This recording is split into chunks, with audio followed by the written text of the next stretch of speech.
Hey everyone, welcome to another episode of the Between Podcast. I'm your host, Matt Mattson, and I don't know, I just want to remind you how welcome and celebrated you are here. Wherever you are, whatever you believe or wonder about, whatever mistakes you think you've made in the past or burdens you might be carrying, I just want you to know you're whole and you are holy to us.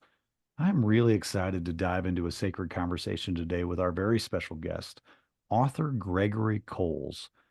Today, Greg and I are going to talk about his book titled No Longer Strangers. The subtitle of that book is Finding Belonging in a World of Alienation. But Gregory Coles, Ph.D., is also the author of two other major releases. His first book is called Single Gay Christian, a personal journey of faith and sexual identity. And in late 2023, I think he released a novel titled The Limits of My World. Gregory spent 15 years growing up in the Muslim neighborhoods of Southeast Asia. Gregory, I'm going to pause here and double check. Indonesia, as I recall in the book, right? Indonesia is where you grew up Yep. most of the time. Yep. Yeah. That's correct. I haven't been to Indonesia, but I got a lot of friends who've been going lately and they love it. And anyway, we could just probably just talk tourism here for a little bit, but we won't do that. All right. Let me get back to the bio. All right. Uh, uh, Growing up in the Muslim neighborhoods of Southeast Asia in the shadow of a golden domed mosque marked by a spire with a silver crescent moon. As the son of two committed Christian teachers, Greg learned from a young age to look for God in the world around him. He read Shakespeare's Hamlet at age 8, learned to speak several languages, and published his first short story while still in high school. At age 18, he returned to the United States to pursue his college education. And not that long ago, he completed his doctoral work at Penn State University. His identity as a gay, celibate Christian man is an important part of the message of this book, and I think overall of his gifts to the world. Greg is zooming in with me today from his home in Boise, Idaho. Greg, I am so glad to have you here. And I'm really grateful for the writing you put out into the world. No Longer Strangers was such a powerful book. I didn't know what I was getting into when I picked it up. And it was, and especially when it started, like the setting, I think, in Indonesia and you as a child, and like it took me on a journey I just did not expect. I absolutely loved it. Hey, welcome to the Between Podcast, Greg. Oh, thanks for having me. I'm so delighted to be here with you, Matt, and so glad that you enjoyed reading No Longer Strangers. Yeah, it really was terrific. And I think because I hadn't read your first book, I didn't know much about you, to be honest with you. I think if we're honest, our listeners can know this. I got connected with you from your publicist. Like I got connected with the University Press, I think is who you published that book through. Yeah.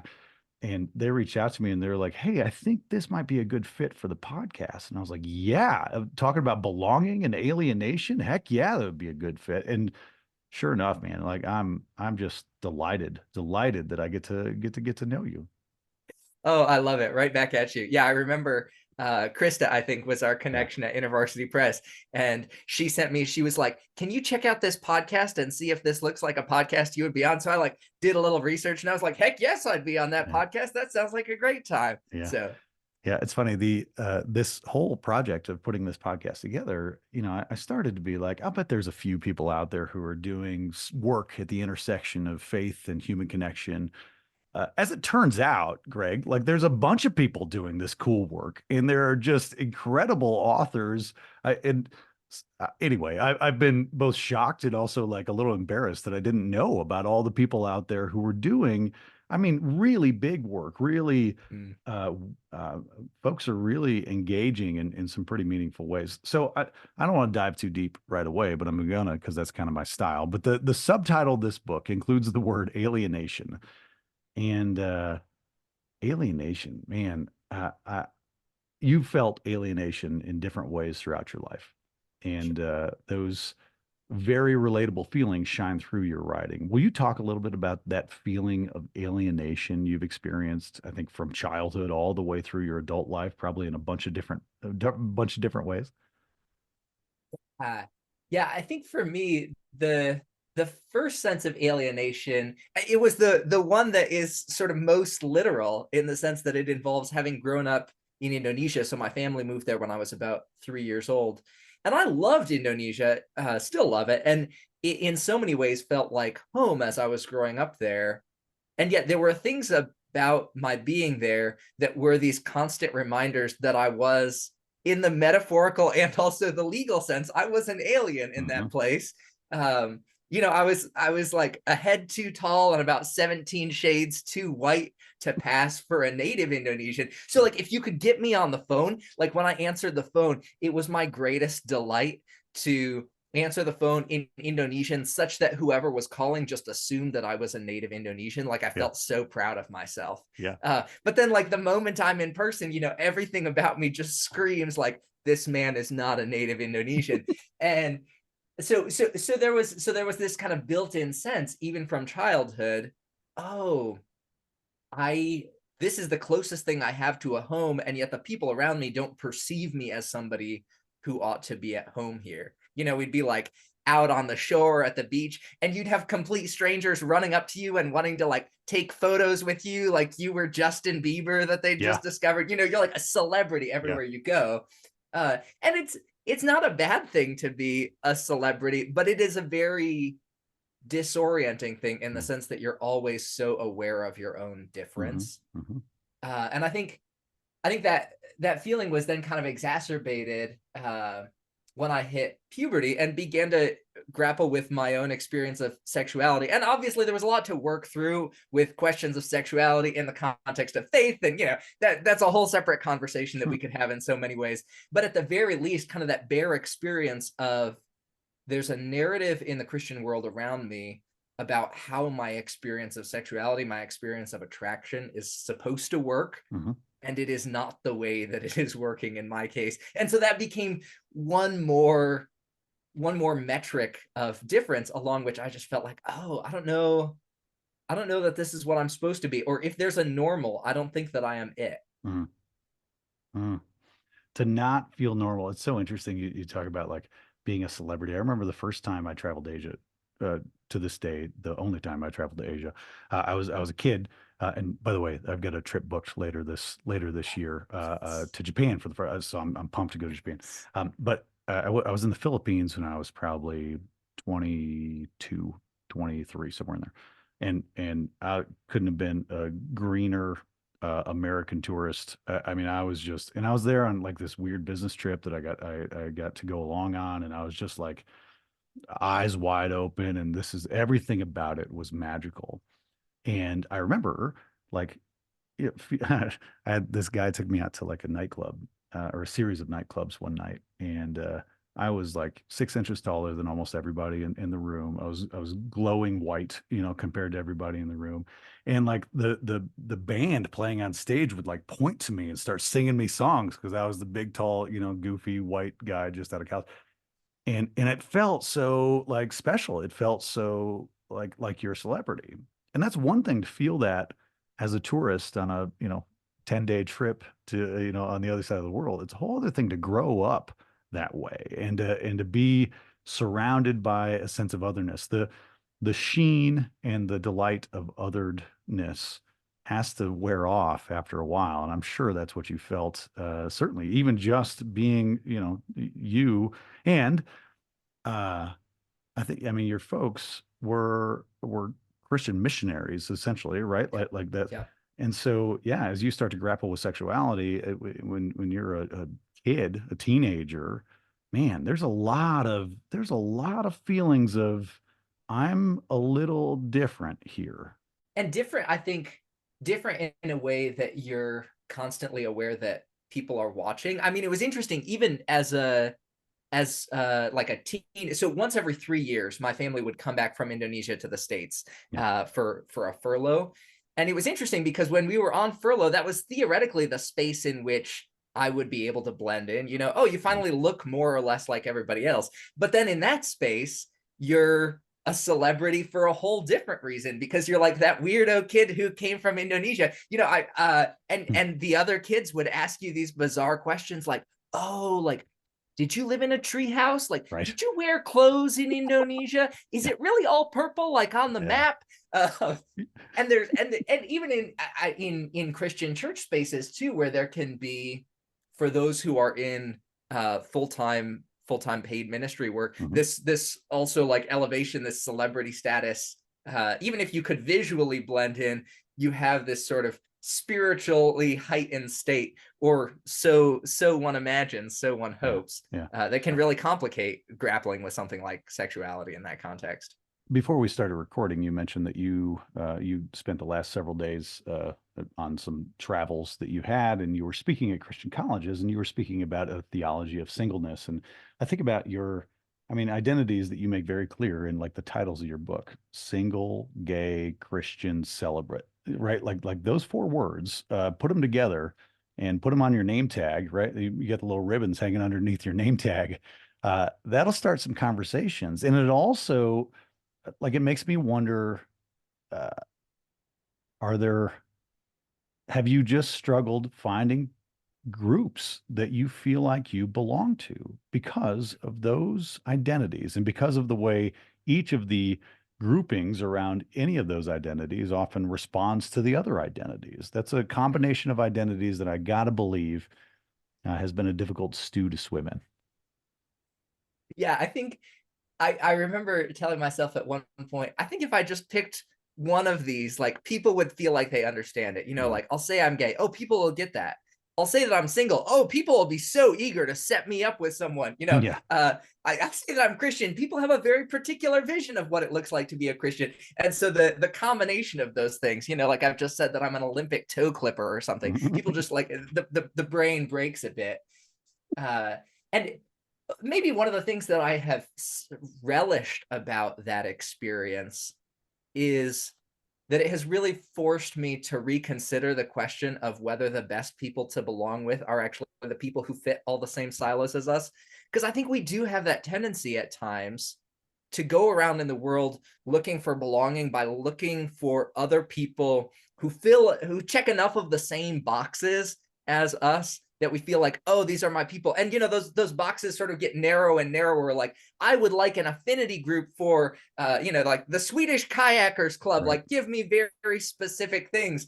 And perhaps there's been a gift in my own life of checking some restrictive boxes, and yet needing to recognize, oh, so much of the best belonging that I do will not happen with people who have stories like mine.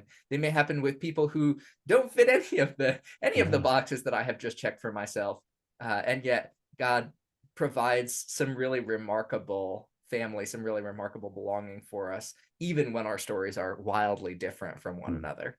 Yeah, I think that tendency that we have, and of course we have this tendency. Of course we have the tendency to try to find people who have commonalities, right? If we can find people who are as close to us as possible, it just makes everything else easier. Like of course we feel that. I had a buddy, his name was Vince. I have a buddy, his name is Vince, and but he used to say, commonality is not connection, it's coincidence. And I always just loved that simple line, that like, you're mistaking a coincidence for true connection. And connection is something else. It's something that we've kind of got to work for. It doesn't actually make it easier. It makes things richer. And those are two very different ends of a spectrum.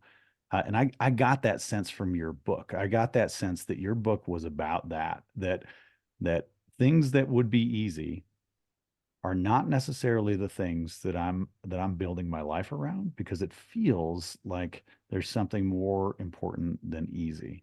Is that accurate? Yeah. I really love that framing of it. I'll have you discuss with my publicist how we can get that. Yeah. I think one of the things that was so striking to me as I sat down to work on this project around belonging was in realizing that the message Jesus tells about belonging is so remarkably counterintuitive. That even when people go to Jesus and they're like, we'd like to follow you, and the recruitment speech that Jesus gives is, foxes have dens and birds have nests, the Son of Man has no place to lay his head. It's as if he's saying, like, if you would like to follow me, prepare for a lifetime of being remarkably out of place. Yeah. Which is a really weird thing to say when so much of our deep human longing is to find belonging, to find fit, to feel like we have people that we belong among and a place that we belong.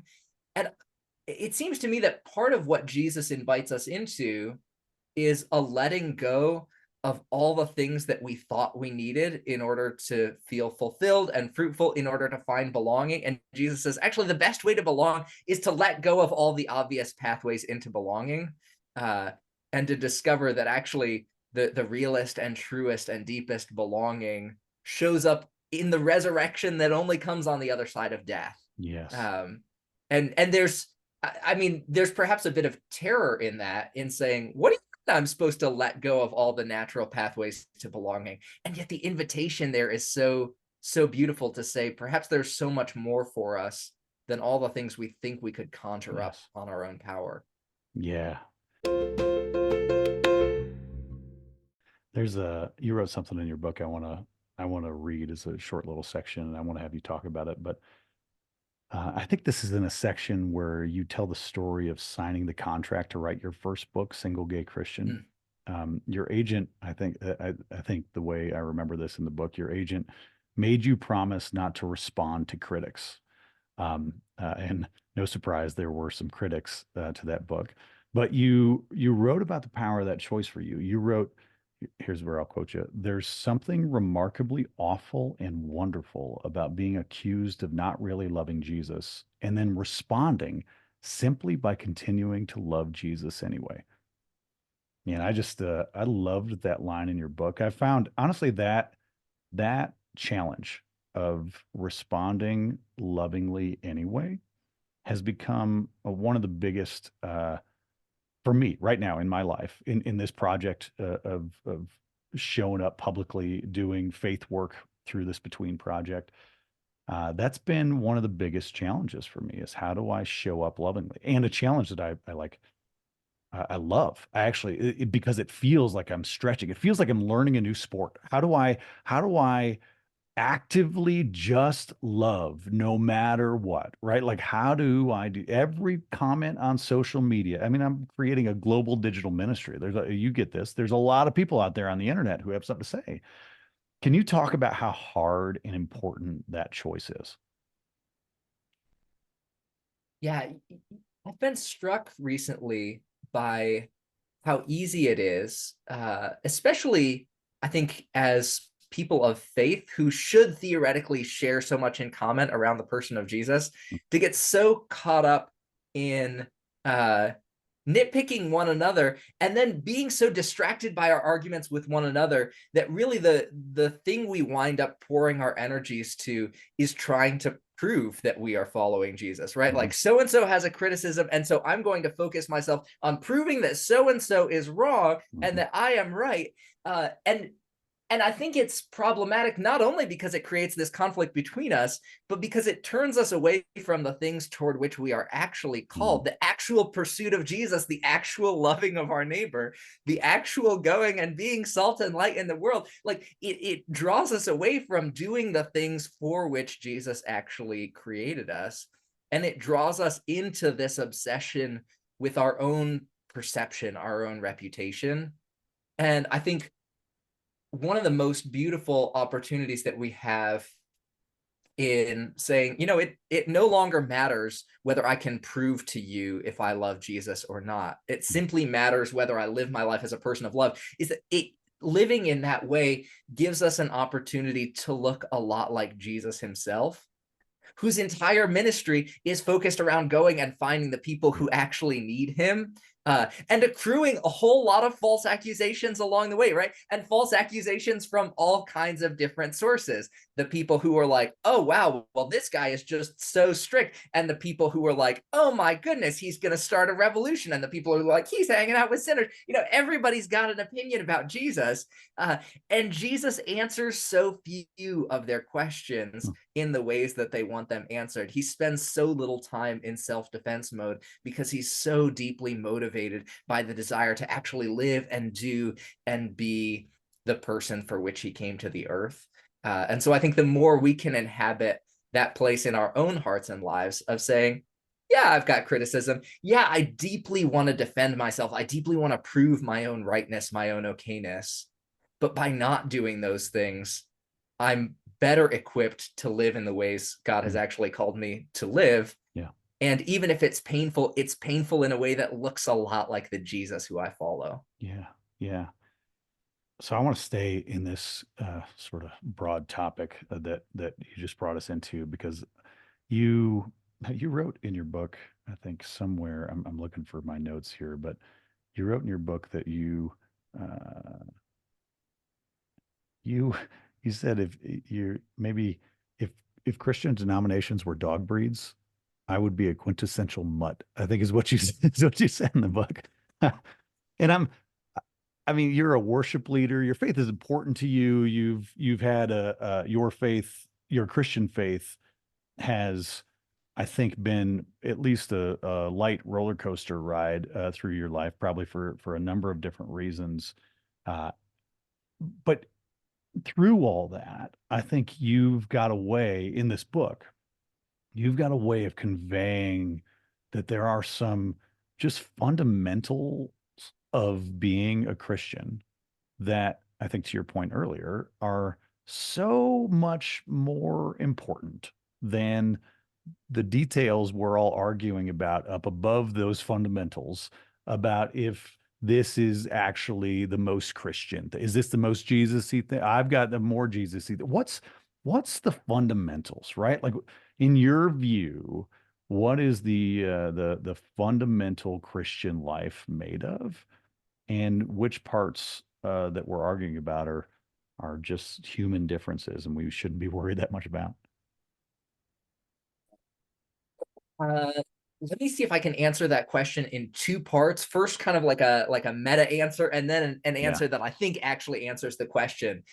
The meta answer is, anytime we start to get into this conversation about, which are the important parts of Christianity and which are sort of superfluous, I always want to slow down the conversation at least enough to ask, do you want an answer to this question because you want to follow Jesus yourself? Or do you want an answer to this question because you're trying to figure out whether somebody else is following Jesus Oh, yeah. correctly, Yeah. or whether they're following Jesus correctly enough, right? Like, well, I know they're wrong, but is their wrongness, Right. and I wonder, I think anytime our approach to questions of Jesus is fundamentally oriented toward our desire to figure out somebody else's spiritual state, I get a little nervous, Hmm. because it can have a bit of the vibe of the Pharisee Jesus describes, who goes to heaven to pray, thank you, God, that I'm not like other men. Like, anytime we're like, okay, obviously I know that I'm spiritually right. My question is just, how spiritually wrong is everyone else? I worry that this is fundamentally the wrong question for us to bring to God. Um, so yeah, so having, I think that's always the way that I want to frame this conversation, is as we ask the question of which parts of our Christian faith are the most central, what are sort of the things that ought to unite us. I always want to encourage us to ask that question for the purpose of our own obedience, and not for the purpose of feeling like we can more successfully, figure out everybody else's journey around us. Yeah. Having said that, I have always found myself drawn to, there's a model that, among other things, it shows up in conversations about missiology, about what it looks like to do missions well. And it's this distinction between a centered set and a bounded set. The idea is, it's two ways of determining like who's in and who's out. And the bounded set is, you draw a line around the group, and then you say, okay, everybody who's on this side of the line, they're in. Everybody who's on this side of the line, they're out. That's the bounded set. Yeah. And the centered set model says, okay, here's the thing in the middle. Here's the point we're after. And if you are headed in the direction of the point, then that is the goal. And if you're headed away from the point, that is not the goal. So we determine the group not by where the line is, but by what direction we're pointing, whether we're pointing toward the center. And I think when it comes to Christian faith, I find it helpful to say, if we think of Jesus as the center of our centered set model, then the question is not, has your behavior put you over the line close enough that we count you as one of those Jesus people? The question is your life pointed in the direction of Jesus or not? Yeah. Because even if you're well inside what feels like the line of Christianity, if the ordering of your heart is away from the person of Jesus, I don't think we can call that discipleship. And no matter how much your life might look like, well, you were way out in left field, if the ordering of your heart is toward the person of Jesus, then, regardless of the mess that your life may look like, that, it seems to me, is the nature of what it means to be drawn into discipleship with Jesus. So I think if we can understand Christianity as being not primarily about location, but about the direction, the ordering of our hearts, that's where I tend to find that the most fruitful conversation, the most fruitful discipleship happens. Greg, I've never, that's new to me. I just learned that right now in this conversation, the bounded set and centered set. Oh, how fun. Yeah, that is. And I can't tell you how resonant that is with me. I remember, I mean, not really, probably a decade ago, I was having I think about a decade ago, we found a home church that felt real for us and felt important to us. We also, our kids were at the age where we wanted them to be able to explore spirituality, but in a safe way. And so, you hunt for churches in the way that people do. And we found one, but the thing that got me most excited is I found a friend there who was the associate pastor, who's now a senior pastor at another church nearby. And we're very good friends. He's a guest on the podcast, in fact. And I remember going to coffee meetings with him, and I'd love having just, sort of debates with him over coffee, but not debates, like, because he and I were often aligned. But I loved just asking the simple, obvious questions that nobody would give me an answer to. I would ask the question, "Am I a Christian?" His name is Justin Spurlock, Pastor Justin Spurlock. And I'd say, "Justin, am I a Christian?" And he'd laugh and he'd be like, "Well, I don't know. Are you a Christian?" And I was like, "Well, who gets to decide?" And he'd say, "I don't know who gets to decide." And I'd be like, "Well, that's either unacceptable or completely acceptable."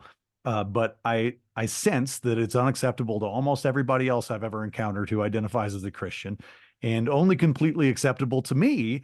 And as soon as I say it's completely acceptable to me, nobody else will agree with me. And he laughed. But that, I think I needed that language about a bounded set and a centered set. So if my I just love that. I used to do a workshop. You and I speak to college students every once in a while, and I've spoken to college students for decades. And I used to do this little exercise where I'd have people stand up in a circle, in the middle of the audience. I'd have people stand up in a big circle, like sort of within the audience, and I'd have them hold hands and look at each other. So there's people holding hands in a circle, looking at each other. And I'd say, this is an organization. I've done this in churches too. This is your church. You trust each other. You love each other. You're holding on to each other. You're supporting each other. You can see each other. Everybody inside the circle is safe because you have each other. You've created this beautiful thing, this circle. What a symbol. And they'd all agree. And I'd say, "Okay, everybody, let go of your hands. Everybody turn around, face the other direction, and grab hands again." Now they're all holding hands again, but they're facing outward. And I'd say, "This is the same organization. This is the same church. You have each other's back. You've got each other. You're loyal to each other. You care for each other. You love each other. It's a symbol, an unbroken symbol of one of the oldest symbols on earth, this circle of people holding hands. But this time it's different. You're facing out. Your gaze is facing outward. Your intention is not to just protect each other. Your intention is to serve the outer world." And I would love to teach that lesson about, there are two types of groups, right? And I think in the Christian world, there are two types of groups. There are bounded sets and there are centered sets, and there's two approaches. And anyway, that is, sorry to nerd out for a little while, but that was fun, Greg. Like, that was a really important insight for me. I appreciate it.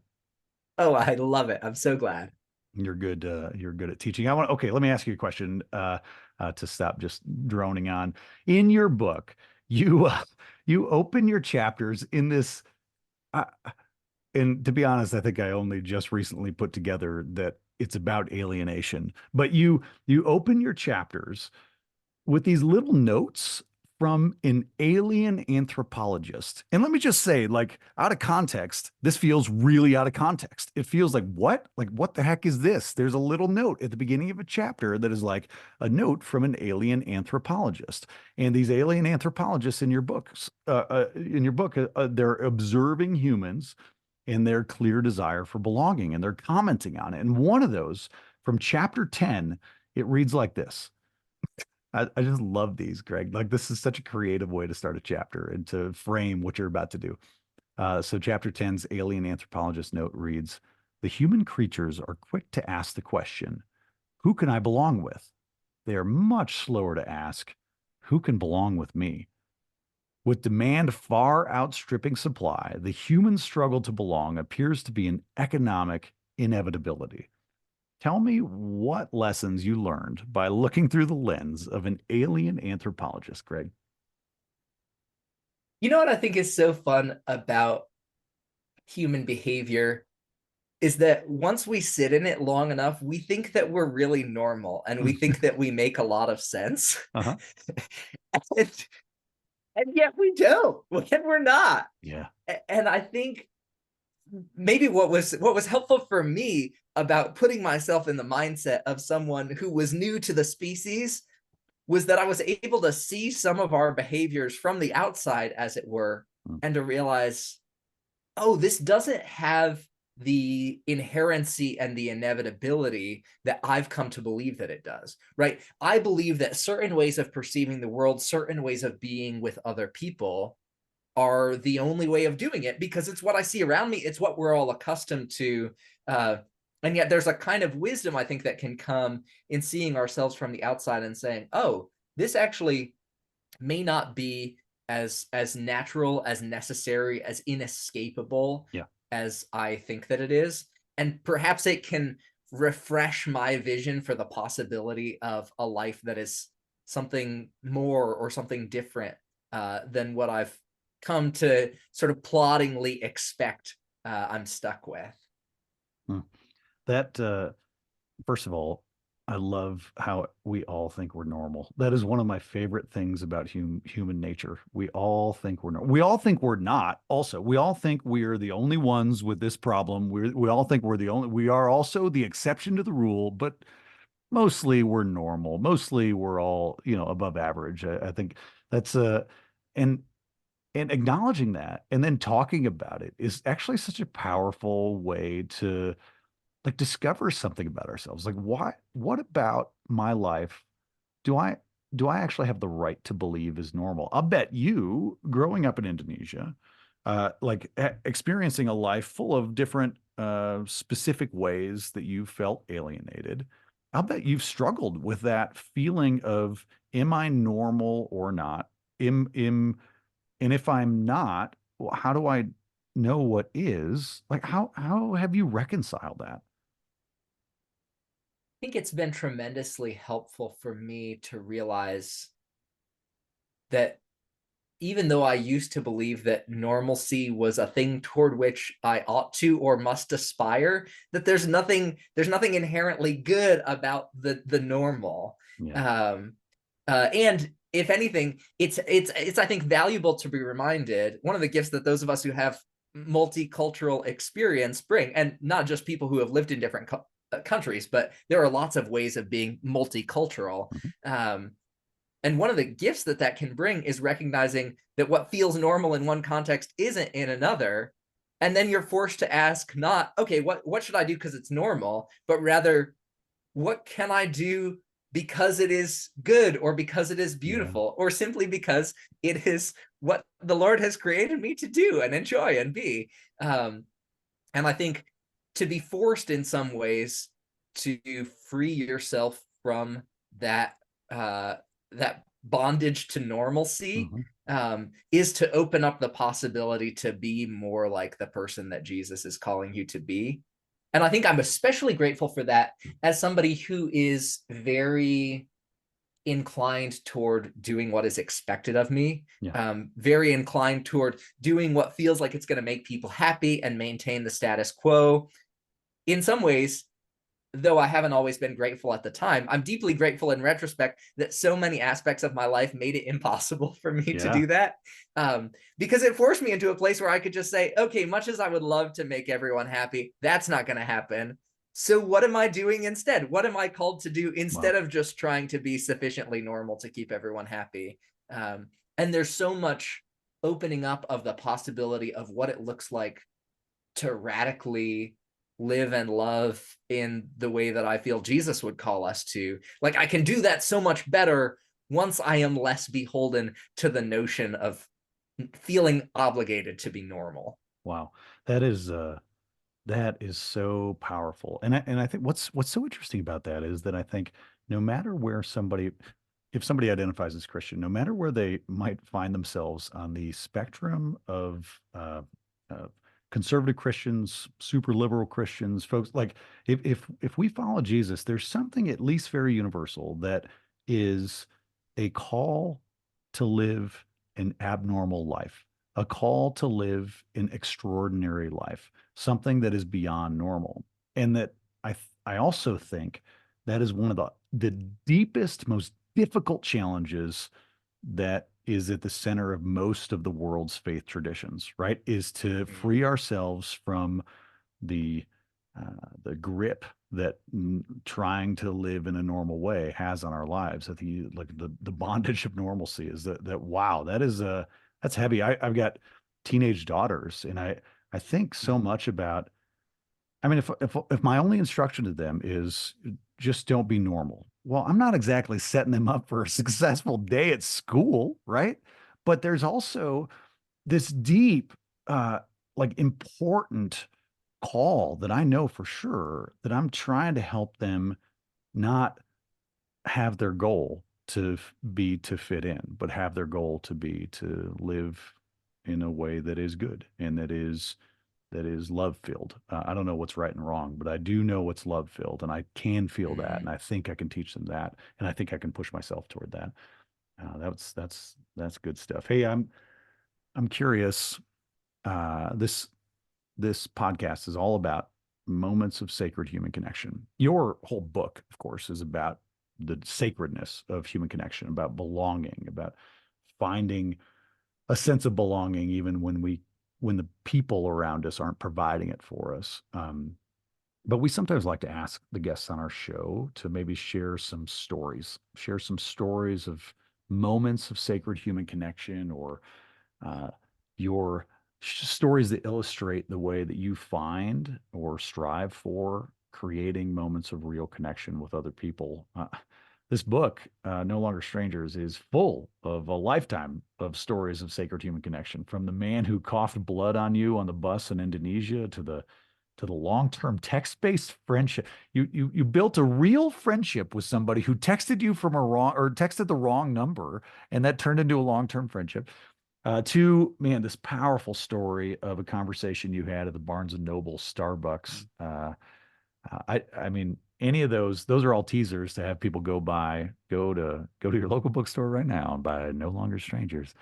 But I'm curious if you'll share maybe any of those stories or any other story that might be a an illustration of what sacred human connection looks like in your life. Yeah, this was one of the questions you warned me you were going to ask. And it was by far the hardest for me to think of, like, how am I Yeah, going to answer? Because life is not short of, I mean, every human yeah, connection, right, is a sacred human connection. yeah.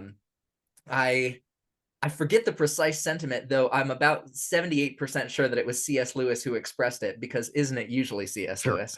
But the idea that, like, every person you meet is like, these are the closest things to God that you are going Yes. to see until you see God. And so it's always sacred. It is always deeply powerful. One that sticks in my mind just because it's quite recent. I was in Boston this last weekend, Hmm. and saw a dear friend and was reminded of how that friendship began. Because it began when this person read an advanced manuscript of my first book, Single Gay Christian, and wrote a somewhat critical book review of it. Um, but then was kind enough to reach out to me by email and say, hey, I read your book, thought it had some good things. Also, I wrote this critical review of it. And I remember, so this is the beginning. I was like, I don't know, I don't know who this person is, though I'm Yeah. coming to, and they don't like my book, like they're going to publish this review. Like, we will be in the eyes of the internet, like we have become enemies. Yeah. And I remember thinking to myself, like, that is a way that this relationship could develop, right? We could start by arguing, and we could just be enemies. And yet what happened, I mean, she and I continued to, we continued to exchange emails, and we argued, but we also like expressed love and appreciation for one another. At one point, she compared the two of us to Taylor Swift and Kanye West, because of this like feuding vibe that we had with one another. And she was like, I think in this scenario, I'm the Kanye of the situation. And she was like, I don't know that I love that for myself. But despite that, at some point, the opportunity came up, and I happened to be in Boston where she was, and I was like, hey, like, in addition to writing these emails where we appreciate each other and argue with each other, like maybe we could hang out. So we got together and, got coffee and ate lunch and played cards with her 4-year-old daughter. And I was like, on the one hand, this is a person with whom I am supposed to be feuding, I suppose. But on the other hand, like there's so much beauty and richness and joy here. There's so much that I appreciate and love about this dear sister. And so anyway, last weekend I was in Boston, 7 years later, and had the joy of having Sunday morning free. And so I was able to go and visit her church, where a couple of our other friends also are. And so the two of us weren't even sitting together. She was sitting several rows up in a different aisle.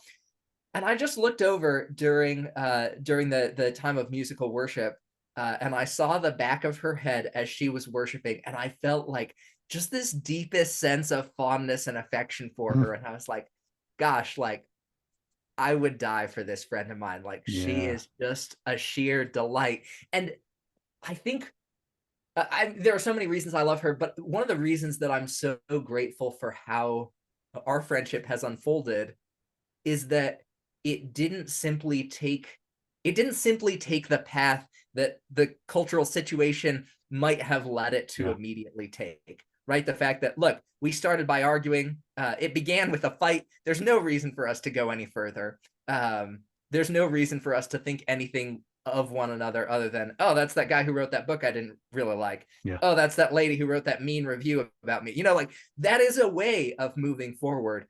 But there's so much beauty, and especially I think for those of us who share Jesus in common, there's so much possibility to find love and friendship with one another that so transcends all of those things.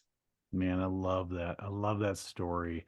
I love the idea that, I mean, you were the way your relationship started, it was like there were railroad tracks laid down in front of you of, okay, just follow this. This goes back to our conversation about, just sort of the draw to normalcy. The normal thing to do, would be to argue with her on the internet. Just tweet back with snark and be funnier and meaner and smarter. And if you can do those three things at the same time in a single tweet, like, you win. That's it, right? That's life. That's what you're supposed to do. But like, it's not, and you chose a different path, and I mean, 6, 7 years later, you find it like, what a feeling. That I love that. I love everything about that. That is exactly what I think I want Between to be about. What I don't care. For me, this whole project, Between, this podcast, all the stuff that we do, the way you interpret your faith is really entirely up to you. All I care about is how you bring it into the way that you interact with other people. And if you choose not to go down the railroad tracks that are laid out for you like that, and choose a different path, and choose to take the hard road that requires a little bit of grace, a little bit of forgiveness, a little bit of curiosity, a little bit of respect for the dignity and humanity of the other human being who's on the other side of that internet, email exchange or whatever. That's it. That's it right there. That is all our world is longing for. I think what a beautiful, beautiful story that is simple and practical and like real. And it's about work, right? Like that's a work sacred conversation in real life, right? Like that's what that is. You've got multiple books out in the world right now. Uh, there's a new novel that you just put out late in the year, right? Yeah. Uh, I'm sure there are many more words for you to write, but overall, I'm really curious. What song are you trying to sing into the hearts and souls of the people who read your words? What's the heart of your life's work to this point, do you think? Yeah. I remember reading, are you familiar by chance with Jonathan Haidt, the moral psychologist? No, not really. No. Okay. Well, he's got a book called The Righteous Mind, Okay. where he talks about how people form ethical beliefs. And one of the things he says in that book is that people think that they're very ethically rational, like they think through the options and then they reach the conclusions, and that's why they believe what they believe. And what he says is, in as far as psychology has been able to show us, it seems that the case is really not that people mostly reason their way into what they believe, but instead that they're they know what they want to believe. Like their emotions or their passions in some ways draw them toward knowing like this feels like the thing that ought to be correct. And then moral reasoning is just sort of like the logic that they retrospectively fit onto their Yeah. beliefs to like make them Yeah. reasonable. And I when I think about what it looks like for us as people of faith who believe that faith is important, who believe that Jesus is worth following, Mhm. like what it looks like to share that with anybody else in a meaningful way. I think my heart is so much to talk about faith and to tell stories, whether they're stories of my own life or fictional stories that popped into my head, Mhm. to tell stories that speak not to the rational mind so much as they speak to the heart of the matter, to the question of, do I really at my soul believe that Jesus is good and kind Mhm. and worth following? Do I really to my soul believe that the pursuit of God is actually beautiful enough and captivating enough to make everything else correspondingly less important by comparison? Um, and so I think regardless of how I tell the story, those are always the questions that are most in my heart. Is, can we have this conversation in a way that speaks not just to the rational mind, but in a way that speaks in story to the heart of the matter, that compels us to see goodness and beauty in the things that we pursue? Yeah. Greg, there's a thousand other things I want to talk about in the book, but um, I don't want to just give the whole book away. I want people to know about it. Also, we've been talking for a while, and I want to be respectful of your time. This is cool, man. You're teaching me right now. You're good at this. You're not only great at writing, but this kind of engagement, this kind of conversation. I can imagine people who get to have this opportunity with you, whether it's through work that you've done as a worship leader or just your speaking work or and the people in your life, man, you've got a lot of beauty to give to the world. And I'm just so grateful. I'm honored to have had this conversation with you. I feel like it was a really big deal for me and I appreciate it. If people want to find your books, I mean, they know how to find books. I'm guessing you go to a bookstore, you go to the internet, but also I think they can go to gregorycoles.com. Is that the place to go? And I'm curious. We got a new novel out. Like, tell me about it. Like, I actually don't know anything about it. I failed to research what the heck your novel's about. So, anything else? Tell me about that. Anything else you're working on right now? Any closing thoughts to bring us home? Yeah. Well, I'll tell you of the novel. So this is a story very, very loosely. I suppose you could say that it's inspired by the Tower of Babel narrative in Genesis chapter Hmm. 11, but Okay. it's a science fiction narrative that explores the power of language to shape the thoughts that people are capable of thinking and the ways they perceive the world. And it's actually the novel starts out with language being used in a very particular kind of way that makes sense for the characters doesn't really make sense for the readers. And as the novel progresses and the characters' understanding of their own words changes, then the readers get sort of a better sense of what's going on. So it's sort of an exploratory, it's a bit like putting together a jigsaw puzzle linguistically as you read. At least that's the hope. But yeah, I always tell, anytime somebody's like, so should I read this book of yours? I always want to say, like, look, there are better books in the world, but I'm admittedly biased toward these. You Hold on though. That a novel that explores the way language makes us understand the world or makes us see things. Is this also like a dystopian political commentary on today's on society today, and the way that language, people reshaping language, is reshaping the way that we're seeing the world? Because it probably could be. I would say that is a valid way of reading the novel. I had the joy last month, 2 months ago, with my local church here in Boise. They did a book club based around this novel, which was really fun for me because I got to show up as the author and have these conversations, and it was fun to see that some of my readers had indeed seen some of those themes resonant in the novel. I would hope that it's not overly didactic, overly preachy on that count, but I think questions of language are deeply significant to our current political malaise, among other things. And so I think that engaging those questions well, and really asking the hard questions about what does language do to us, and how does our commitment to no, you've got to speak my words my way, and I will not communicate with you until you do. What does that mean for us when we wind up in groups that just use words differently? And if we refuse to understand each other's words, what does that mean for our subsequent inability to have any fruitful dialogue with one another? I've said I'm certainly not the first, or by far I'm like the least smart person to have said something like this, but the fact that we can't even agree on when I say the word God, to somebody in my local home church, when I say the word God, we are talking about two different things.